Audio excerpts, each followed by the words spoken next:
5월 10일 수요일 아침입니다. 오늘의 말씀을 들으시는 교우들을 주님의 이름으로 환영합니다.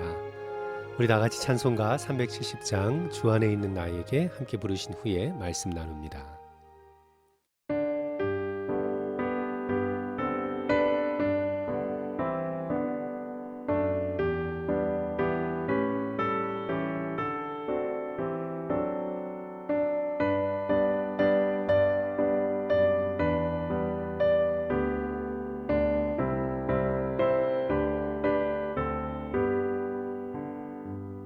주 안에 있는 나에게 난 근심이 있으랴 십자가 밑에 나아가 내 짐을 풀었네 주님을 찬송하면서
내 주는 자비하셔서 늘 함께 계시고 내 궁핍함을 아시고 늘 채워주시네 주님을 찬송하면서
오늘 우리에게 주시는 말씀은 사무엘하 16장 5절부터 14절 말씀입니다.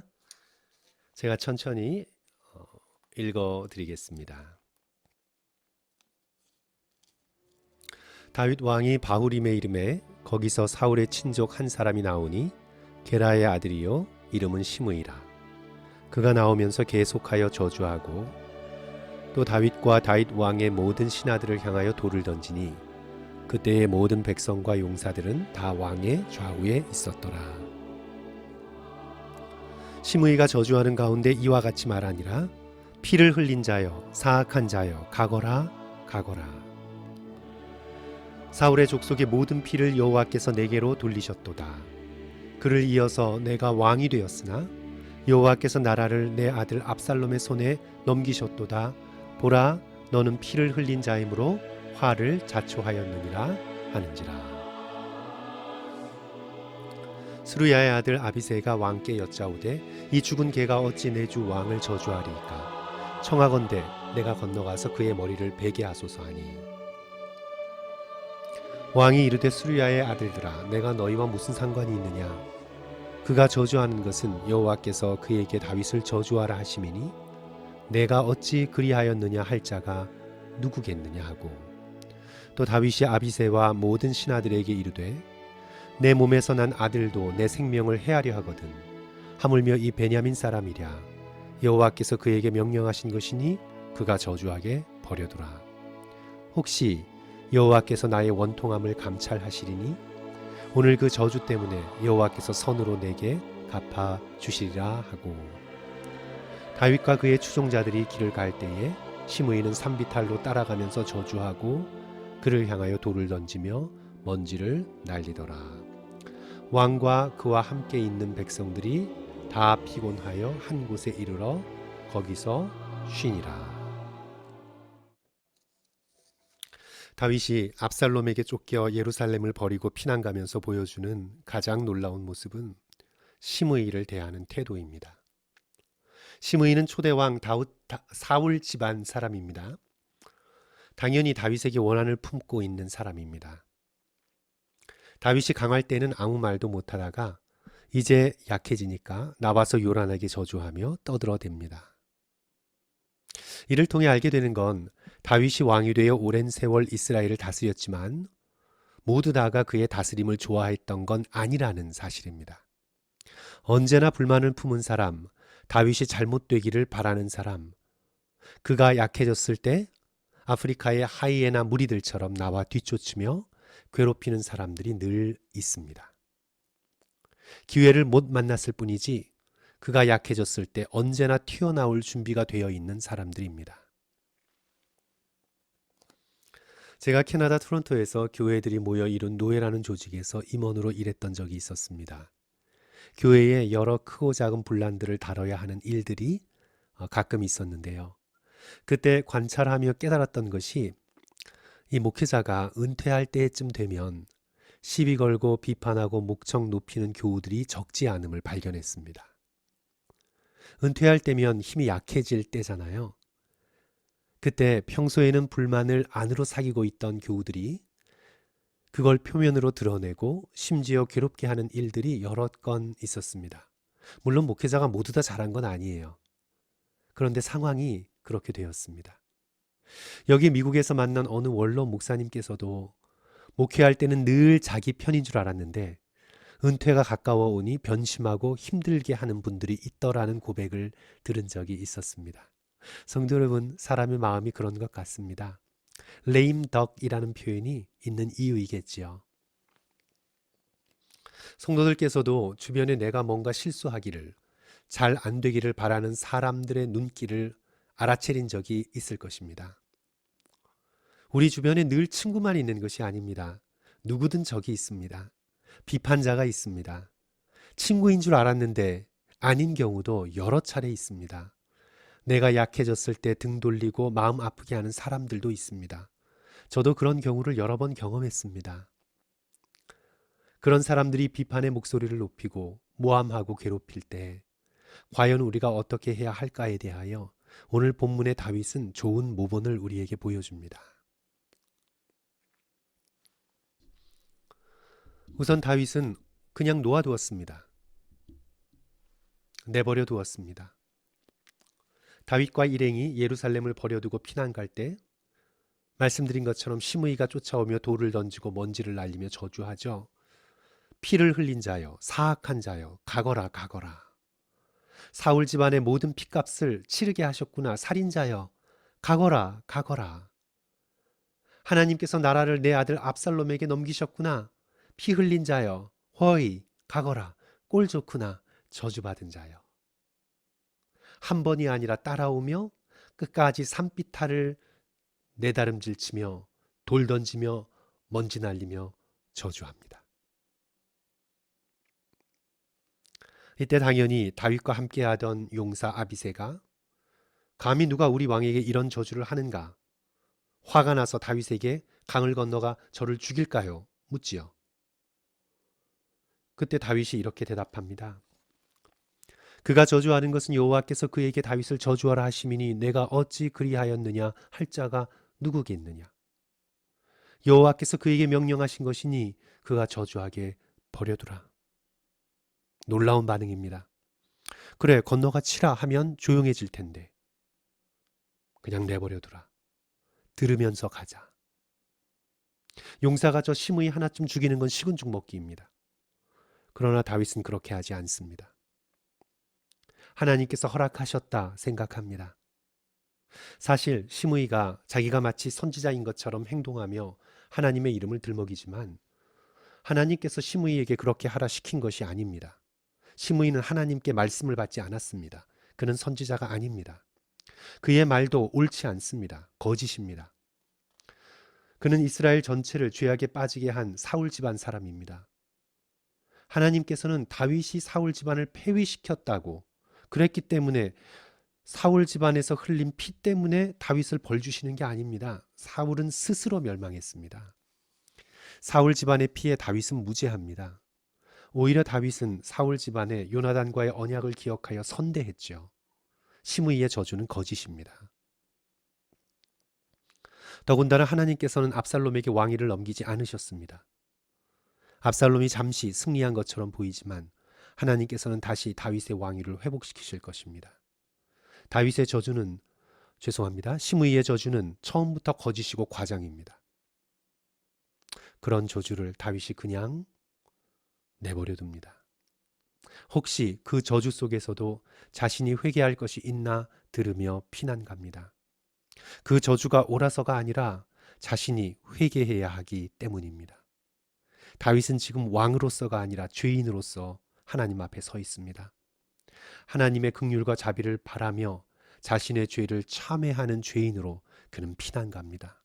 그래서 심의의 저주에도 겸손하게 듣습니다. 놀랍습니다. 구두수선공으로 교육을 전혀 받지 못했으나 뛰어난 부흥사로 쓰임받은 D.L. 무디는 그의 설교에 감동받고 회개하여 새 사람이 된 수많은 사람들이 있었지만 동시에 그를 따라다니며 비판하는 사람들로부터 많은 시달림을 받았습니다. 영문법이 엉망이다. 설교의 수준이 너무 낮다. 저런 설교를 어떻게 청중들이 부흥을 경험하는가? 이건 아마도 체면술이나 마술일 것이다. 등등 그의 능력을 공격하고 심지어 잊지도 않은 사실을 만들어 그의 과거를 싸잡아 비난하며 가족들을 모함까지 하는 폭로성 기사를 시카고 트리뷴지를 비롯하여 많은 거짓 기사를 써대었습니다. 이에 대해 무디는 전혀 응대하지 않습니다. 설교에서도 변명하지 않습니다. 신문 기사를 들이대며 묻는 기자에게 어느 날 D.L. 무디는 이렇게 대답했습니다. 사실 저는 하나님 앞에서 볼 때 그 기사보다 훨씬 더 추악한 죄인입니다. 이런 저를 하나님께서 용서하시고 복음의 영광을 위하여 사용하시는 것에 몸둘 바를 모르겠습니다. 사실 저는 더 큰 죄인입니다. D.L. 무디는 진정으로 겸손한 사람입니다. 이런 사람은 비판이나 모함이 이길 수 없습니다. 모든 일에서 하나님의 음성을 듣고 주께로 가까이 나가는 자를 누가 당할 수 있겠습니까? 다윗은 심의의 저주를 들으며 잠잠히 회개합니다. 그의 저주가 틀렸어도 자신을 돌아보며 하나님의 자비와 은총을 구합니다. 그렇다고 다윗이 틀린 걸 맞다 하고 옳은 걸 틀리다 하며 진실을 뒤바꾸며 왜곡하지는 않습니다. 심의의 말이 거짓이라는 걸 압니다. 하지만 동시에 그의 저주를 담담히 참고 들으면서 나의 이 억울함을 하나님께서 갚아주실 것이다 기대합니다. 자신이 칼로 갚는 것이 아니라 후에 하나님께서 이 억울함을 견딘 자신에게 은혜를 베풀어 주실 것이다 기대합니다.